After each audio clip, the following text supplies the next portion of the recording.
A beautiful young woman, a luxury high-rise, and a trash chute just 14 inches wide.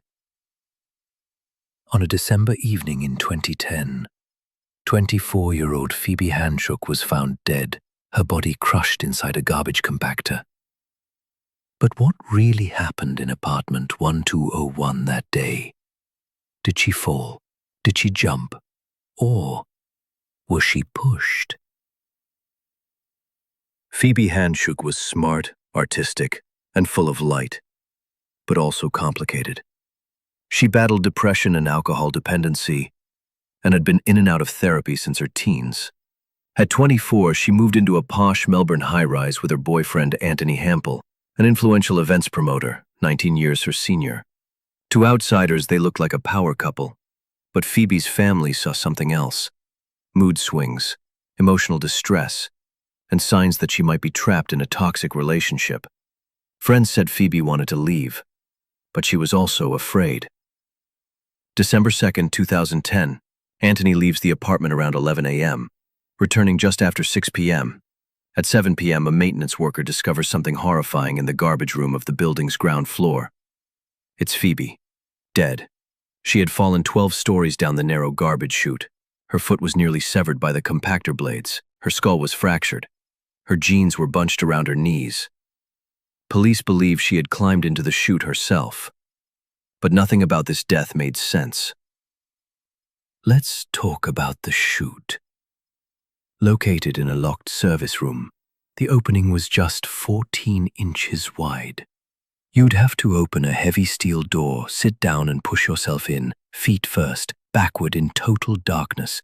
There were no fingerprints on the chute door, none inside either. And here's the thing: Phoebe was intoxicated. Her blood alcohol level was more than 0.16. Add a sleeping medication called Stilnox, and she could barely have walked, let alone crawled into a chute. So how did she get in? Why were her pants down? And why? Was there blood in the apartment? The crime scene raised more questions than it answered. On her apartment's computer desk, investigators found a shattered wine glass and spilled wine, but the keyboard was clean. Her fingerprints were on the glass, not on the keyboard. The final security footage showed no one entering or leaving the apartment after Anthony, and yet Phoebe is dead hours later at the bottom of the building. Texts Phoebe sent days before spoke of fear, confusion, even suicidal thoughts, but she had also booked a hair appointment for the next day. She was making plans and buying groceries. A coroner's inquest ruled her death as death by misadventure. The theory? She was heavily intoxicated, got disoriented, and somehow crawled into the chute herself. But Phoebe's family refused to accept that. They believed her boyfriend, Anthony, was involved.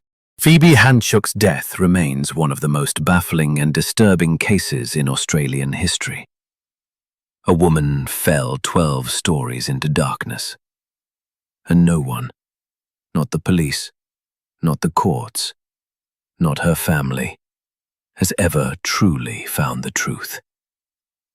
Was it an accident, a cover-up, or a perfect murder?